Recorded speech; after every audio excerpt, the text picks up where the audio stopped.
Madame, Monsieur l'ambassadeur, Mesdames, Messieurs, merci d'être là.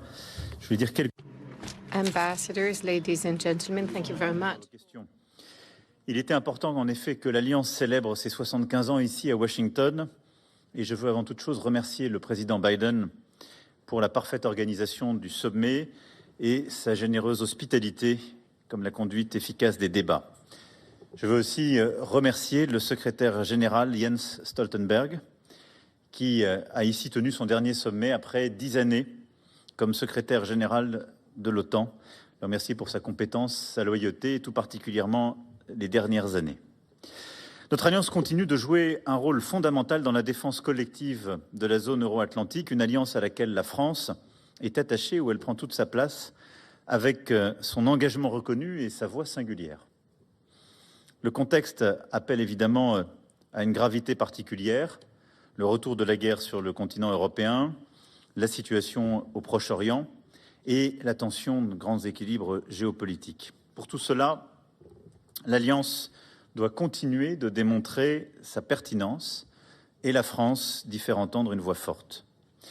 Je m'y suis attaché au cours de ces 2 jours, dans le même esprit tout à la fois d'exigence et d'engagement que j'ai toujours montré à l'égard de l'OTAN.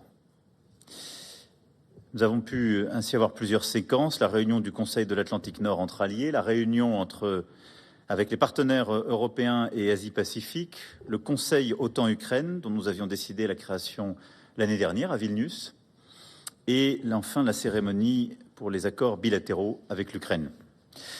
Au-delà de cela, plusieurs réunions bilatérales se sont tenues avec le chancelier allemand, le nouveau Premier ministre britannique, les présidents d'Ukraine, de Turquie et également les nouveaux premiers ministres des Pays-Bas et de Nouvelle-Zélande. Alors, que retenir essentiellement de ces 2 jours ? D'abord, l'Alliance s'est renforcée. Elle s'est réunie pour la première fois à 32 aujourd'hui. L'adhésion de la Suède, après celle de la Finlande, apporte de nouvelles forces à notre Alliance, comme à notre défense collective, et elle est aussi le signe d'un échec stratégique de la Russie. Ensuite, l'engagement accru des Européens renforce l'Alliance, non seulement par leur nombre, mais par leurs efforts. 23 alliés dépassent désormais les 2% du produit intérieur brut de dépenses de défense, et beaucoup s'engagent sur le terrain. Nous faisons ainsi plus et mieux, ensemble et de manière cohérente. La France fait l'effort qui est attendu d'elle, et avec les 2 lois de programmation militaire, sur 10 ans, nous aurons doublé notre budget de défense. Sur l'Ukraine, l'Alliance joue aussi tout son rôle. D'abord, l'OTAN continue d'assurer de manière crédible la protection du territoire des alliés face aux menaces russes. Depuis 28 mois maintenant, la Russie poursuit sa guerre d'agression contre l'Ukraine, mais malgré ses tentatives d'affaiblir notre unité, elle échoue à diviser les alliés. La garantie apportée par l'article 5 continue de démontrer sa force et son efficacité, et nous poursuivons le renforcement de la posture de dissuasion et de défense de l'OTAN, conformément aux décisions prises au précédent sommet. La France, vous le savez, est l'un des principaux acteurs du renforcement du flanc Est de l'Alliance. Nous déployons près de 300 personnels militaires en Estonie. Nous dépêchons régulièrement des missions de police du ciel depuis la Lituanie. Enfin, près de 700 personnels en Roumanie, avec des moyens de défense aérienne sophistiqués, que nous avons d'ailleurs déployés quelques jours à peine après le lancement de l'offensive de février 2022. En tout, ce sont plus de 2000 militaires français qui sont engagés dans les opérations militaires de l'OTAN à l'est de l'Europe. La France prend ainsi toute sa part dans les efforts capacitaires qui sont attendus de chaque allié et se situe au tout premier rang des nations quand il s'agit d'honorer les engagements auxquels elle a souscrit dans un cadre otanien. Nous contribuons par ailleurs au renforcement des moyens des alliés et c'est dans cet esprit que les ministres des Armées et ministres de la Défense ont pu signer ce matin une initiative dite ELSA pour développer des missiles de longue portée. La France l'a signée avec l'Italie, la Pologne, l'Allemagne et plusieurs autres partenaires et alliés sont en train d'instruire le dossier pour pouvoir se joindre à cette initiative. S'il n'est pas question que l'Alliance soit directement impliquée dans la guerre en Ukraine, il est par contre essentiel que les alliés maintiennent tout le soutien qu'ils lui apportent efficacement. La Russie ne doit pas gagner la guerre. Il s'agit non seulement de l'avenir de l'Ukraine, mais aussi de la paix et de la sécurité de tous sur le continent. C'est pourquoi dans l'esprit de la conférence du 26 février qui s'est tenue à Paris, nous adaptons constamment l'assistance militaire que nous apportons à l'Ukraine à titre national avec nos partenaires européens dans le cadre du G7 et bien sûr dans le cadre de l'OTAN.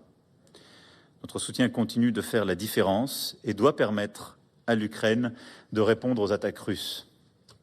Nous continuerons de l'appuyer aussi longtemps que nécessaire. C'est dans cet esprit que des décisions importantes ont aussi été prises ici, à Washington, pour ancrer notre soutien dans la durée et progresser vers l'adhésion de l'Ukraine à l'OTAN. D'abord, avec la création d'une structure pour coordonner une grande partie de l'assistance militaire et de la formation. Un haut représentant civil de l'OTAN se chargera de cette coordination. Ensuite, avec un paquet financier qui regroupe et consolide l'ensemble des engagements pris à titre national, européen ou autre et les ancre dans la durée.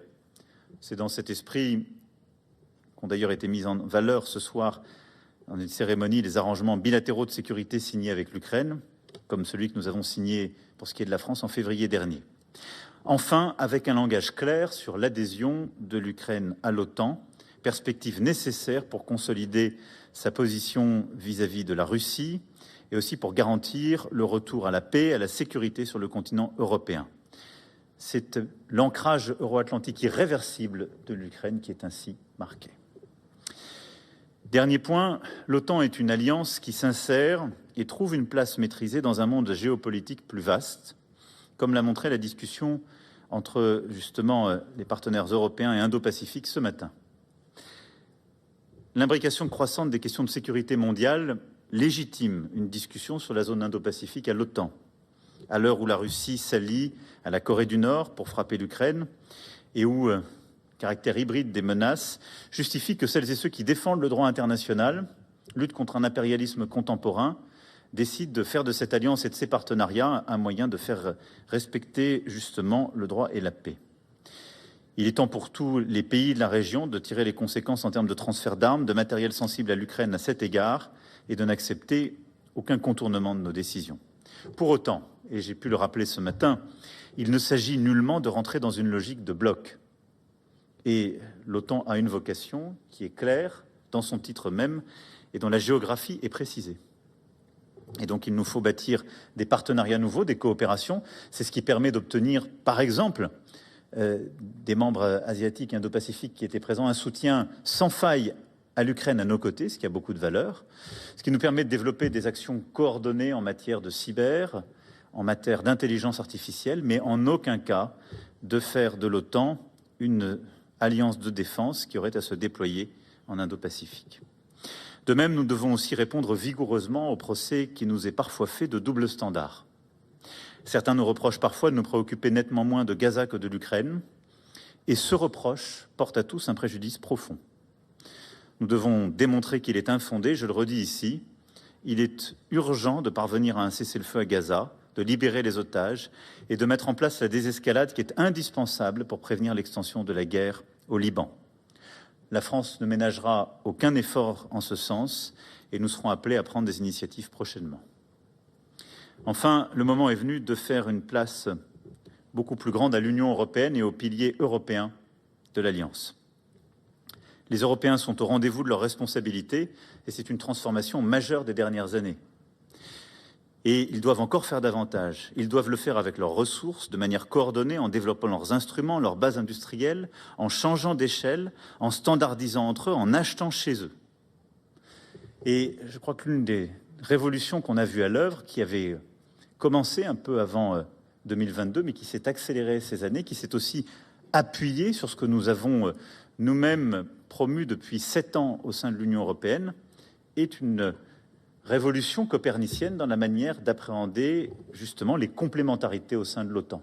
Il était impossible de parler de piliers européens ou de part européenne au sein de l'OTAN il y a de ça encore 3-4 ans.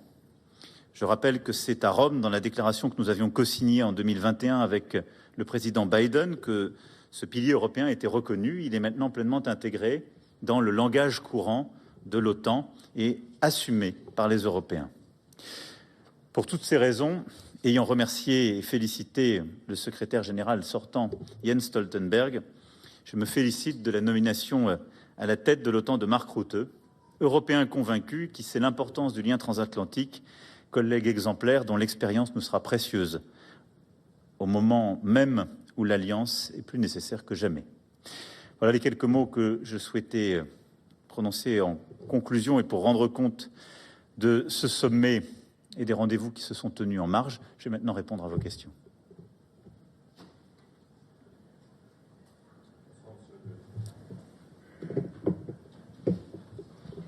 C'est bon. Bonsoir Monsieur le Président de la République, Florent Tardif pour CNews. La situation politique en France est venue jusqu'à s'inviter dans les conversations que vous avez pu avoir ces derniers jours ici à Washington avec vos différents homologues. Monsieur le Président de la République, le nouveau Front populaire devrait dévoiler le nom d'un Premier ministre demain. Est-ce que vous nommerez à Matignon cet homme ou cette femme qui sera désigné puisque ils sont arrivés en tête devant votre majorité sortante et le Rassemblement national? Êtes-vous capable de nous donner un oui ou un non définitif ce soir, ou cela pourrait-il dépendre du profil ou de la couleur politique de la personne désignée? Merci beaucoup. Je ferai aucun commentaire, et vous le comprendrez bien, depuis Washington sur la situation politique intérieure. Ce que je peux vous dire, c'est que j'ai pu confirmer à l'ensemble de mes homologues et alliés que la France aurait une approche de continuité de ses engagements internationaux, qu'il s'agisse de l'Europe, de l'Alliance ou du soutien à l'Ukraine, car les forces politiques qui constituent une majorité à l'Assemblée sont en faveur de ces lignes. Et qu'en aucun cas, ce sont les forces qui les remettaient en cause qui ont dégagé une majorité. Ça les a rassurés. Par ailleurs, la France a une constitution claire en ces domaines qui permettent d'assurer la continuité de sa politique étrangère et sa crédibilité internationale. Thank you very much. Just minutes ago, at the Ukraine Compact event, President Joe Biden appeared to introduce Zelensky as President Putin. What impressions have you had of President Biden this week at the summit, at the dinner in the White House, and to what extent do you think the political circus surrounding the US president has distracted from the message of unity and strength that the alliance has sought to project this week? Thank you. Je m'abstiendrai de faire tout commentaire de politique intérieure américaine. Il nous arrive à tous de faire des lapsus. Ça m'est arrivé, ça m'arrivera sans doute demain.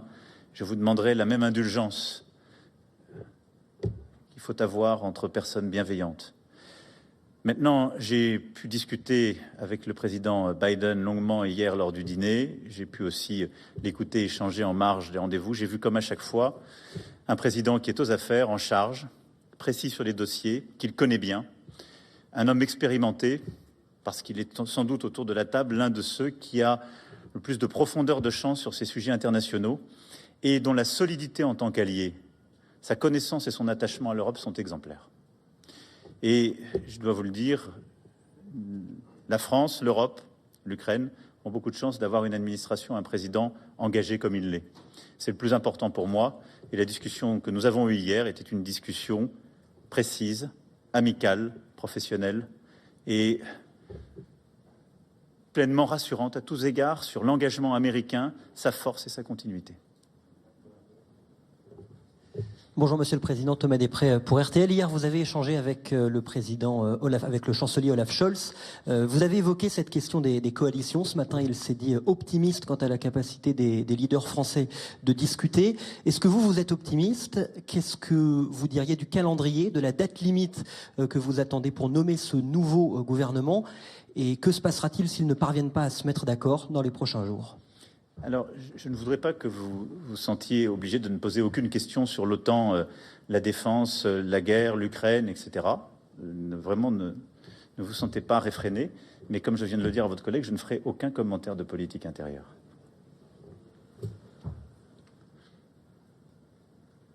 Bonsoir, Monsieur le Président, Samia Dirni de l'agence Bloomberg.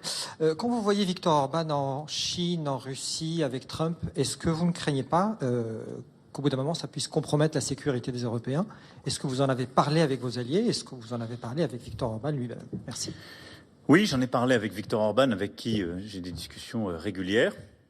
Je pense qu'il est tout à fait légitime, et je suis attaché à la souveraineté des États et l'indépendance de leur diplomatie, qu'un chef de gouvernement puisse se rendre dans un État qu'il choisit. Donc c'est un choix. Simplement, il ne doit y avoir aucune ambiguïté. Il ne l'a pas fait en tant que président ce semestre avec des responsabilités européennes. Et donc c'est en tant que Premier ministre hongrois qu'il a pu se rendre dans ces pays. C'est très utile, c'est son choix. Il l'a fait souverainement.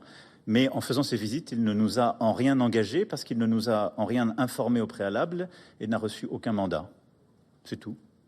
Et donc ça n'engage que la Hongrie, toute la Hongrie, ce qui est déjà important et tout à fait respectable, mais pas davantage que la Hongrie.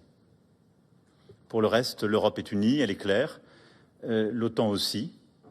Et je le dis avec beaucoup de respect pour un collègue et beaucoup de respect pour la Hongrie.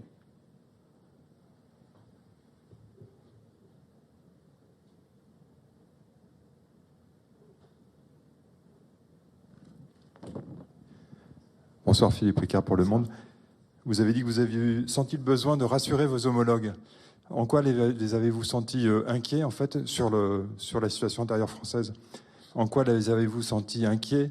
Et avez-vous eu le sentiment que vos commentaires les ont effectivement rassurés? Merci.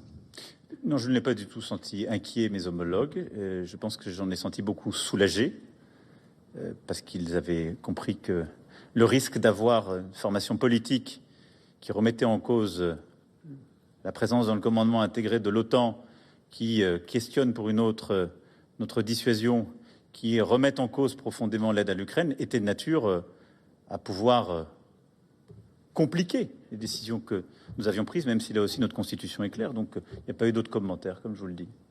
Les choses avancent. Allez-y, si vous avez une dernière question. Après, on ira prendre l'avion. Bonsoir, Bastien Auger pour TF1 LCI. Vous venez à l'instant de dire que vous avez rassuré vos partenaires. Si on comprend entre lignes ce que vous dites à la fois sur le fait que le Rassemblement national ne prendrait pas les commandes du gouvernement, mais vous parlez aussi de ceux qui remettent en cause notamment la dissuasion. Donc je pense que vous faites aussi référence à la France insoumise. Est-ce que ça veut dire que vous dites ce soir que la France insoumise n'intégrera pas de gouvernement français, même si c'est ce que vous demande, c'est ce que disait mon collègue tout à l'heure, une partie des forces politiques françaises qui estiment être arrivée en tête? C'est bien essayé, mais je ne répondrai pas davantage à des questions de politique intérieure. Mais je ne peux pas vous reprocher d'avoir essayé. Il y avait une dernière question, M. Baron. Allez-y.